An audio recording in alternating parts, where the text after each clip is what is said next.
தமிழ் பக்தி. காஞ்சி வரதராஜ பெருமாள் கோவில் அதிசயங்கள்.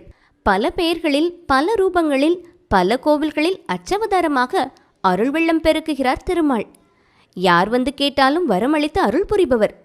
இப்படி கேட்டவர் அனைவருக்கும் வரமளித்து மகிழ்வித்ததாலேயே வரதராஜர் என்று போற்றப்பட்ட வரதராஜ பெருமாளை காஞ்சிபுரத்து திவ்ய தேச கோவில்களில் முதலாவதாக தரிசிக்கலாம்.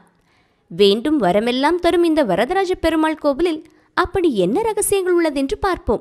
இக்கோவிலில் அனந்த சரஸ் என்ற தீர்த்தத்தினுள் அத்திவரதர் ஆனந்த சைனராக ஆனந்த யோகம் கொண்டிருக்கிறார். 40 ஆண்டுகளுக்கு ஒரு முறைதான் இந்த அத்திவரதர் அந்த திருக்குளத்தை விட்டு வெளியே வந்து தரிசனம் தருகிறார்.